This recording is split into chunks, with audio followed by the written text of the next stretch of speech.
அனைவருக்கும் வணக்கம். விக்கிரவாண்டி தொகுதிக்கான இடைத்தேர்தல் ஜூலை 10ஆம் தேதி நடக்கவிருக்கு. இது குறித்து என்னடா திமுக காரவங்க இன்னும் உள்ள களமிறங்காம இருக்காங்க, ஓட்டுக்கு பணம் கொடுப்பாங்களா கொடுக்க மாட்டாங்களா அப்படின்னு சொல்லி நம்ம நினைச்சுக்கிட்டு இருக்கோம். ஏன்னா கடந்த முறை ஈரோடு கிழக்கு இடைத்தேர்தலை நம்ம கண்கூடாக பார்த்தோம். செந்தில் பாலாஜிலாம் இறங்கி தீவிரமா வேலை செஞ்சாரு. மக்களை எல்லாம் ஆட்டுப்பட்டியில போட்டு அடைச்சி வச்சு ஆட்டுக்கறி பிரியாணி கொடுத்து மக்களை எல்லாம் சுற்றுலா கூட்டிட்டு போய் ஒரு ஓட்டுக்கு 5000 10,000 குக்கரு கொலுசு இது எல்லாமே கொடுக்கப்பட்டது நம்ம பார்த்தோம். கொடுத்து பெரும்பான்மையான வாக்கு வித்தியாசத்துல திமுக வெற்றி பெற்றாங்க.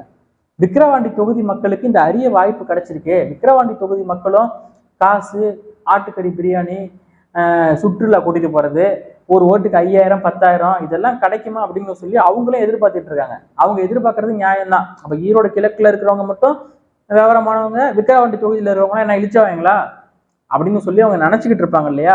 அவங்களுடைய கோரிக்கைக்கு ஏற்ப ஈரோடு கிழக்கு இடைத்தேர்தலில் அவங்களுக்கு கொடுக்கப்பட்ட காசு போலவே விக்கிரவாண்டி தொகுதியில் இருக்கக்கூடிய மக்களுக்கும் காசு கொடுக்கணுங்கிறது எங்களுடைய அன்பான கோரிக்கை.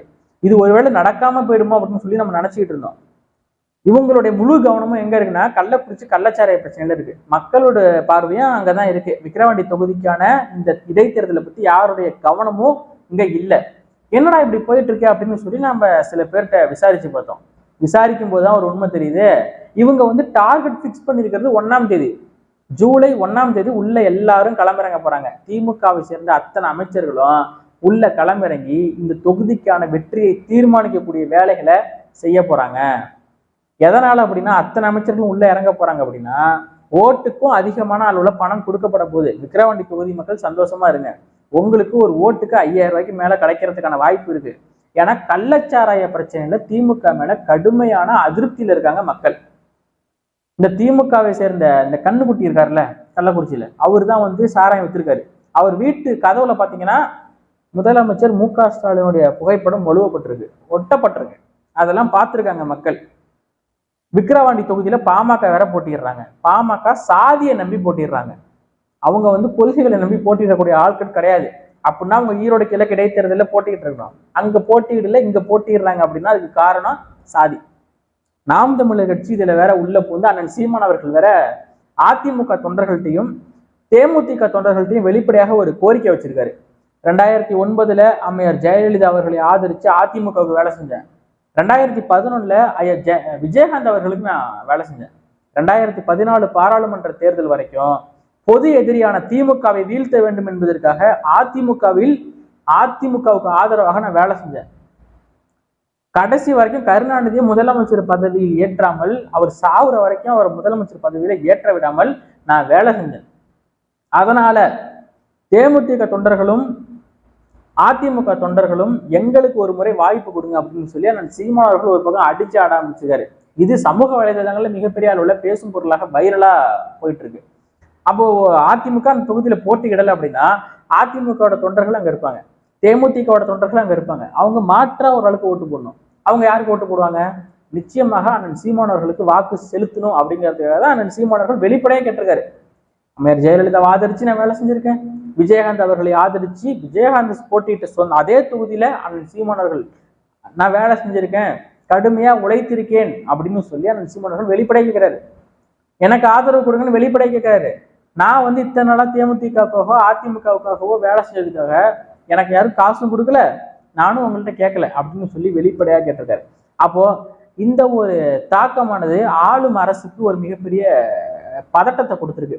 அவங்க நிச்சயமா சொல்றேன், உங்களுக்கு இந்த விக்கிரவாண்டி தொகுதியின் இடைத்தேர்தலில் இருக்கக்கூடிய மக்களுக்கு ஒரு ஓட்டுக்கு 5000 10,000 கண்டிப்பா கிடைக்கும். எல்லாருமே காத்துருங்க, நம்பி காத்திருக்கலாங்க, ஒரு தப்புமே கிடையாது. ஏன்னா விக்கிரவாண்டி தொகுதி விழுப்புரம் மாவட்டத்துல இருக்கு. அந்த விழுப்புரம் மாவட்டத்துல யார் இருக்கா? அமைச்சர் பொன்முடி இருக்காரு. அவர்கிட்ட இல்லாத காசா சொல்லுங்க? நான் கூட சில ஊழல் பண்ணிருக்கலாம், இல்லைன்னு சொல்லல அப்படின்னு சொல்லி தைரியமா சொன்னாரு. எப்ப சொன்னாரு? ரங்கராஜ் பாண்டே அவர்களுடைய பேட்டி எடுக்கும்போது வெளிப்படையா சொல்றாருங்க, நான் கூட சில ஊழல் பண்ணிருக்கலாம், இல்லைன்னுலாம் சொல்லலைங்க அப்படின்னு சொல்லி தைரியமா சொன்னவருங்க அமைச்சர் பொன்முடி. அவர்கிட்ட இல்லாத காசா? இன்னைக்கு கள்ளக்குறிச்சி கள்ளச்சாராய பிரச்சனையில மக்கள் எல்லாரும் திமுக மேல அதிருப்தியில் இருக்காங்க. அந்த அதிருப்தியை மறைப்பதற்காகவும் கள்ளச்சாராய மரணம் திமுகவுக்கு எந்தவித பாதிப்பையும் ஏற்படுத்தல அப்படிங்கிற ஒரு பிம்பத்தை கட்டமைக்கணுங்கிற காரணத்துக்காகவும் இவங்க விக்கிரவாண்டி தொகுதியில ஜெயிக்கணும் அப்படிங்கிற முழு முயற்சியை போடுவார்கள். அதனால மக்களுக்கு நிறைய காசு கொடுப்பார்கள் என்று நான் நம்புகிறேன். நீங்களும் நம்புங்கள், நம்புனாதான் காசு வரும். சரிங்களா? இப்ப எப்படி பாஜக வந்து நாங்க 400 எம்பிக்கு மேல ஜெயிப்போம் அப்படின்னு சொல்லி ஒரு பொய்யான விஷயத்தை கட்டமைச்சாங்க இல்லையா? அதே மாதிரி திமுகவும் கட்டமைக்க நினைக்கிறாங்க. 2011 எதிர்கட்சியாக கூட வராத ஒரு திமுக இன்னைக்கு தொடர் வெற்றியை பெற்றுக் கொண்டிருக்கிறது என்கிற போலியான பிம்பம். எப்படின்னா 2021 சட்டமன்ற தேர்தலில் ஜெயிக்கிறாங்க, அதுக்கப்புறம் நடந்த ஈரோடு கிழக்கு இடைத்தேர்தலில் ஜெயிக்கிறாங்க, அதுக்கப்புறம் நடந்த 2024 பாராளுமன்ற தேர்தலில் 40க்கு 40 ஜெயிக்கிறாங்க, அதுக்கப்புறம் கள்ளக்குறிச்சியில கள்ளச்சாராய மரணம் நடந்து அதுக்கப்புறம் நடக்க போற விக்கிரவாண்டி தொகுதியின் இடைத்தேர்தலையும் திமுக ஜெயிச்சாங்க அப்படின்னா இனிமே நம்ம தான், எவனும் கிடையாது, இந்த மண்ணில் திமுக மட்டும்தான் என்கிற ஒரு நிலையை இவங்க கிரியேட் பண்ணுவாங்க. ஆனா 2026 மக்கள் எல்லாரும் கடுமையான கோபத்துல மாத்தி குத்த போறாங்கிற செய்தி திமுகவுக்கு தெரியும். அது பிரசாந்த் கிஷோர் சொல்லியிருப்பாரு. பிரசாந்த் கிஷோர் வருவாரு, 2026 வர்றதுக்கான வாய்ப்பு கூட இருக்கு. அவர் சொல்லிடுவாரு, உங்க மேல மக்கள் எல்லாம் செம்ம காண்டில் இருக்காங்க, இந்த முறை கொஞ்சம் ஜெயிக்கிறது கஷ்டம் தான் பிரசாந்த் கிஷோரே சொன்னாலும் ஆச்சரியப்படுறதுக்கு ஒண்ணும் இல்லை. அப்படித்தான் பண்ணிக்கிட்டு இருக்காங்க. ஆனா அவங்க நம்புறாங்க, மக்கள் மத்தியில ஒரு விஷயத்தை கிரியேட் பண்ணணும், திமுக தான் தொடர்ச்சியா வெற்றி பெற்றுட்டு வருது, இனிமே திமுக தான் அப்படின்னு சொல்லி ஒரு போலியான பிம்பத்தை கட்டமைக்க நினைப்பாங்க. பாஜக 400 எம்பிக்கு மேல நாங்க ஜெயிப்போம் அப்படின்னு சொல்லி கட்டமைச்சாங்க இல்லையா? அந்த மாதிரி இப்படி என்ன நடந்தாலும், நம்ம என்ன அயோக்கியத்தனம் செய்தாலும் திரும்பவும் நாம் தான் வெற்றி பெற போகிறோம் என்கிற ஒரு மனநிலையை திமுகவுக்கு கொடுத்து விடாதீர்கள்.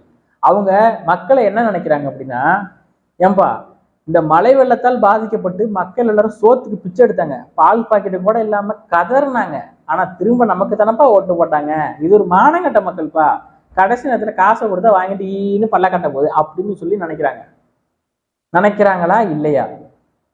அந்த நிலைக்கு தான் நீங்க தள்ளப்பட்டிருக்கீங்க. ஏன்பா அனகாபுத்தூர்ல 700 வீடுகள் இடிச்சாங்க தெரியுமா உங்களுக்கு? அனகாபுத்தூர், அதாவது பல்லாவரம் பக்கத்துல இருக்கக்கூடிய அனகாபுத்தூர், ஆத்தங்கரை ஓரத்துல இருக்க அந்த ஊரு ஆக்கிரமிப்பு பண்ணி வீடு கட்டியிருக்காங்கன்னு சொல்லி அந்த கிராமங்களில் மக்கள் எல்லாத்தையும் வெளியேற்றினாங்க, வீடுகள் எல்லாம் இடிச்சாங்க. அது உங்களுக்கு தெரியுமா?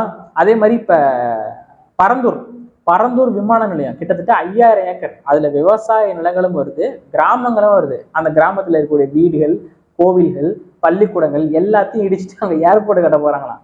அந்த மக்களுடைய மனநிலை யோசிச்சு பாருங்களேன். நாளைக்கு வீட்டை ஒருத்தன் இடிச்சுட்டு, நீ வாழ்ந்த இடத்தெல்லாம் அழிச்சிட்டு, கோவிலெல்லாம் இடிச்சுட்டு, இங்க இருந்து நீ வெளில போட நாயே, நீ எங்கேயாவது போ, உனக்கு இந்த இடத்துக்கான காசை நான் உன்ட்ட கொடுத்துட்றேன், நீ எங்கேயாவது போ அப்படின்னு சொன்னா உங்களுடைய மனநிலை எப்படி இருக்கும்? அங்க ஏற்பட்ட நிலைமை நாளைக்கு உங்களுக்கும் ஏற்படுங்கிறத நான் இந்த இடத்துல சொல்லிக்கிறேன்.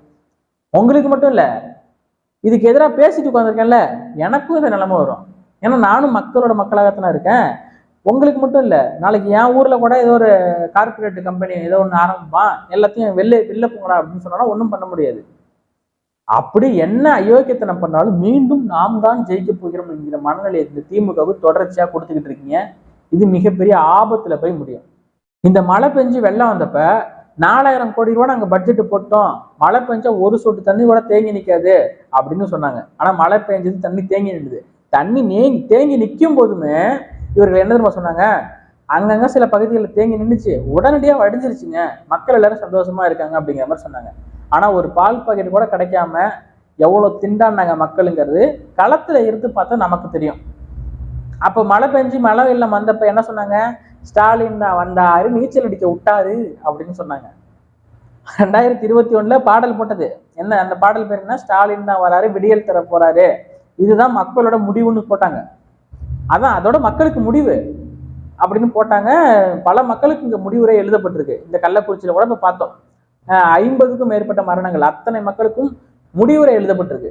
ஒரு மனிதனுக்கு வாழ்க்கையில கமா போடலாம், முற்றுப்புள்ளி வைத்த ஒரு அரசு பல்வேறு இடங்கள்ல மக்களுக்கு முற்றுப்புள்ளி வச்சிருக்கு.